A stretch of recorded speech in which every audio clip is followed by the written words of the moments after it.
피를 너무 많이 흘렸기 때문에 절대 보장 못한다. 언제 죽을지 모르는 아저씨가 술 담고 가서 밥만 먹였잖아요.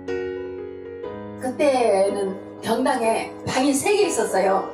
바로 들어간 데는 사무실이고 그 다음에 2개는 순례자들 머무는 방이었습니다. 근데 거기서 회의나 여럿이 할 때는 미닫이문을 다 떼고 할 수 있도록 그렇게 만들었었어요. 그래서 언제 어쩔지 모르니까 그 옆방에서 저는 잠 안 자고 계속 문 열고 가서 혹시 잘못되나 그러고 가서 기비율을 보고 또 맥주 퍼보고 근데 잘 자고 있는 거예요. 그래서 아침에 그 방에 녹화하고 들어갔더니 딱 앉아있어요. 그래서 일어나셨냐고 괜찮으세요? 근데 아니 지금 내가 어떻게 된 거냐고 내가 지금 죽어서 천당에 온 것인가.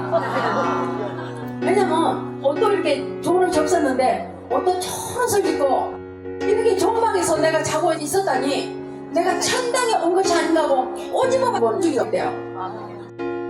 그래서 어제 일 하나도 기억 안 나세요? 안 난대요.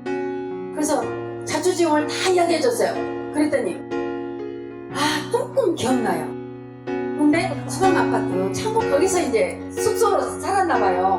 뭐가 아니고 집 짓는 것도 아니고 잠잘 곳이 없으니까 거기서 먹고 자고 그랬나봐요.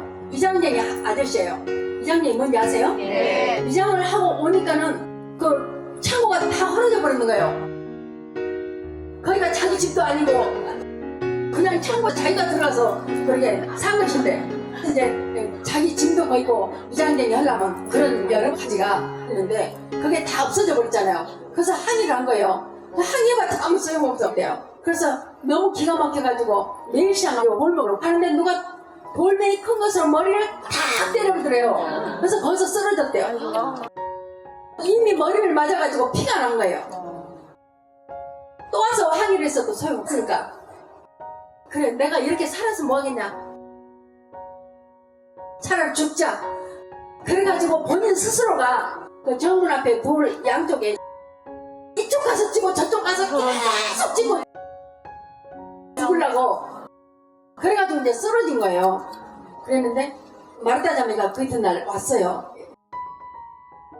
그 아저씨가 살아있는 거 보고 어머 또 하나님께서 역사하셨네. 아멘. 도저히 살아날 수 있는 가능성이 없는 사람이었어요.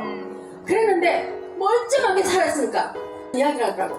피가 난장판이 돼서 쓰러져 있길래 피라도 닦아주고 싶어서 수강식하라고 거기서 휴지를 좀 주라겠대요. 그랬더니 파출소에서도 신고하니까 와서 보고 그 피토스에 대해서 죽어있는 걸 보고 그냥 가버렸는데 화장지는 무슨 화장지야! 그렇게 빈정대더래요. 그래서 살아있으라고는 상상도 못했는데 그래도 그런 사람들 언니가 너무 좋아하니까 언니한테 말해줬는데 세상에 이렇게 멀쩡하게 살았다고 하나님의 능력을 또 보더라고. 아멘. 했는데 괜찮아요. 머리 안 아프세요? 하나도 안 아파요. 머리를 잘라내고 37발 뽑았잖아요. 여기 꼬지를 다 대고 여기 반창고를 붙였어요. 근데 그게 싹 사라졌어요. 오는 자리 보니까 아무것도 없어요. 반창고도 그 꼬지도 다